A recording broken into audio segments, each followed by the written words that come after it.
What happens when America's most free city loses control? When the streets once known for music and coffee become front lines between police and civilians? When the word freedom is shouted in every direction, yet it's that very word that throws the city into chaos? The answer lies in Portland, summer 2025. A city once celebrated as the pride of America's West Coast, now stands as a symbol of a nationwide crisis of trust.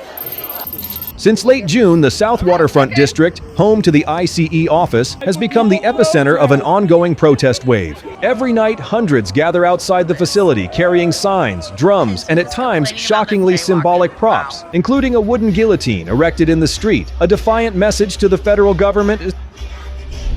Sounds insane, doesn't it? But in Portland, that's simply the language of resistance.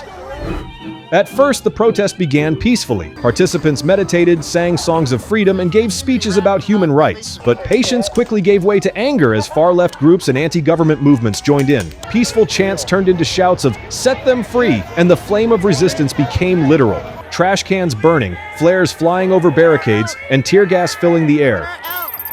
Does this story sound familiar? A protest that starts in the name of freedom but ends in fear. I'm not denying the right to protest, it's a constitutional right. But when freedom of expression becomes a shield for violence, we're no longer talking about democracy. We're talking about chaos made legitimate. Video footage from CBS News and AP showed protesters throwing smoke bombs toward the ICE building. As federal officers fired tear gas in response, crowds scattered and regrouped in a familiar rhythm of prolonged protest. Some even pitched tents and camped on the sidewalks, turning the entire block into a temporary liberated zone, a place where government authority no longer seemed to exist.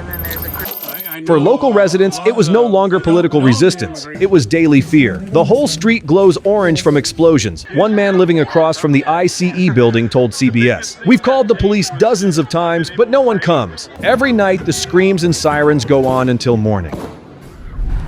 Many began to move away. Others sealed their doors, afraid to go out after sunset. Those forced to stay said they felt like they were living between two worlds.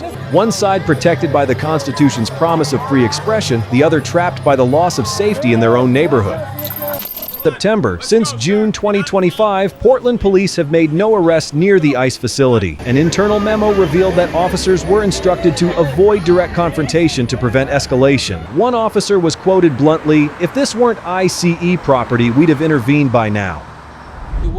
When asked by CBS reporters why the police remained passive, a spokesperson gave a short answer: "We are committed to protecting everyone's right to peaceful expression." That statement stirred outrage. Some commentators called it a polite way to describe paralysis. Proof that law enforcement had become trapped between two impossible choices: maintaining order or protecting expression.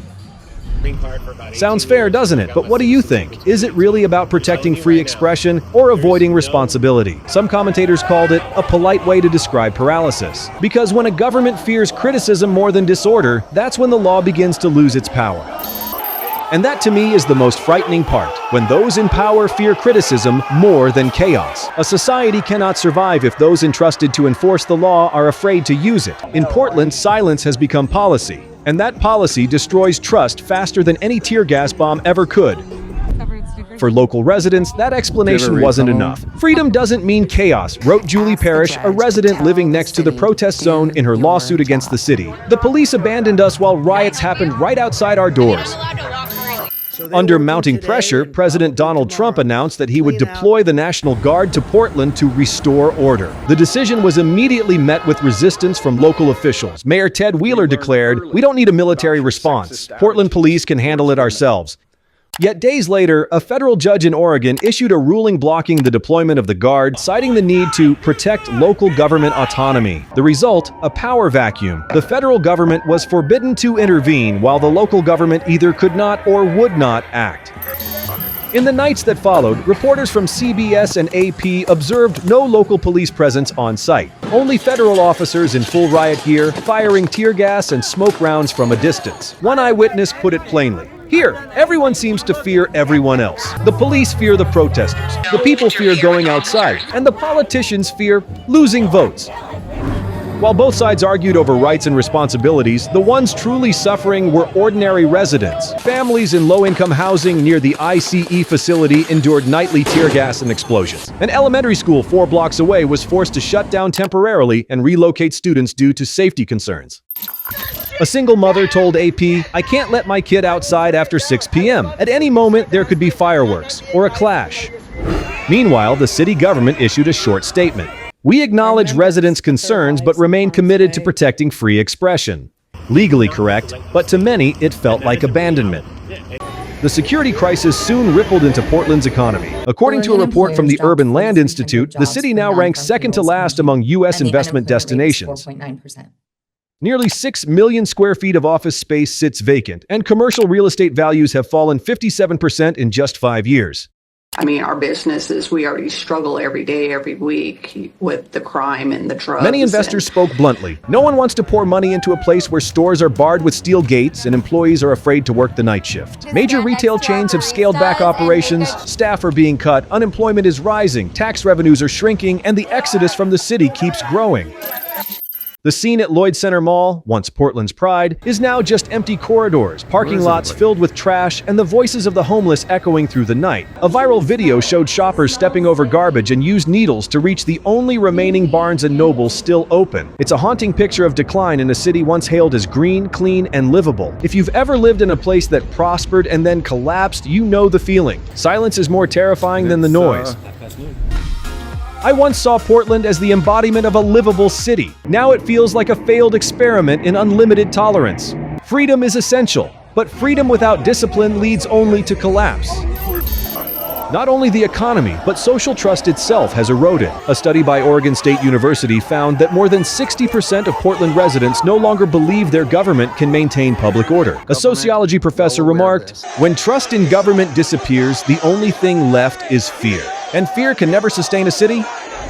Internal surveys show sharp increases in street crime, especially theft and vandalism. Districts once lively are now deserted after 9 p.m. Many stores display signs reading "online payments only" to deter robberies. The story of Portland goes far beyond immigration. It reveals a deeper conflict within American society, between the desire to protect human rights and the need to uphold the rule of law. One side calls the detention of migrants inhumane. The other warns that ignoring law opens the door to chaos. The local government is stretched between these two extremes. If it doesn't intervene, it's condemned as weak. If it acts forcefully, it's accused of repression. And within that gray zone, urban order erodes day by day. A Reuters political analyst observed, "Portland is a textbook example of America's crisis of faith in the rule of law. When the law enforcers themselves hesitate to enforce it, all that's left are slogans." The prolonged unrest has raised federal concerns over national security. Criminal organizations have exploited the enforcement vacuum to expand operations, while extremist groups now view Portland as a safe haven for new protest movements. A Homeland Security expert told AP, "If a city can remain lawless for months without consequence, sooner or later that model spreads elsewhere." An FBI report found that, during the same period, far-left groups had used Portland as a testing ground for new protest tactics, from coordinating online and building homemade flares to splitting into small cells to avoid arrest. It has turned Portland into a laboratory for a new generation of urban resistance, a place where law and governance are pushed to their breaking point. In the larger picture, Portland reflects America itself, a polarized society, fading trust in institutions, and a definition of freedom that has never felt more blurred. For many, freedom means the right to speak, to protest, to express belief. But for others, freedom must walk hand in hand with responsibility, because when expression pushes beyond the limits of order, the result is anarchy. A former city official once said, "Portland didn't collapse because of violence. It collapsed because of indecision." Here, everyone's right, and that's why no one's accountable. As autumn came, the protests slowly thinned. Many grew exhausted, others shifted their activism online, but the social scars remained. From the soot-blackened walls outside the ICE building to the eerie silence now hanging over once lively neighborhoods. Portland today is still Portland, but peace no longer lives here. The economy is weak, trust is fragile, and fear has become part of daily life. A city once celebrated for its tolerance now faces a painful question. Has that very tolerance begun to destroy it? When the tear gas finally cleared, people saw their old streets again. The small shops, the residents quietly sweeping debris each morning. They no longer spoke of freedom or politics. They simply hoped their city could be calm again.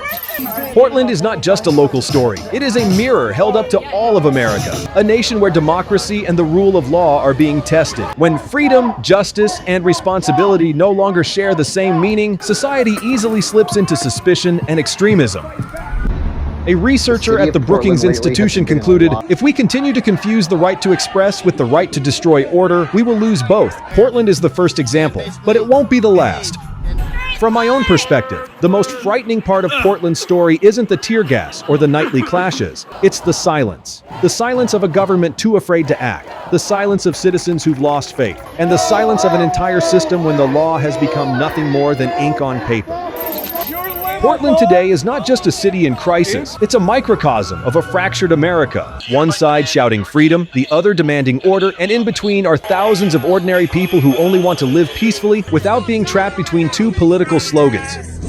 When a government fears criticism more than chaos, every model of governance collapses from within. Portland proves that freedom cannot survive without discipline, and law means nothing without trust.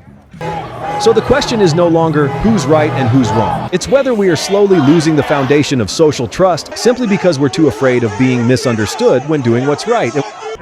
What do you think about Portland? Is it the price we pay for freedom or a failure of governance? Leave your thoughts in the comments. I'd like to hear your view. And if you live in a city that was once livable but now faces the same cracks, share its story, because sometimes a single story about one city can tell us everything about a nation.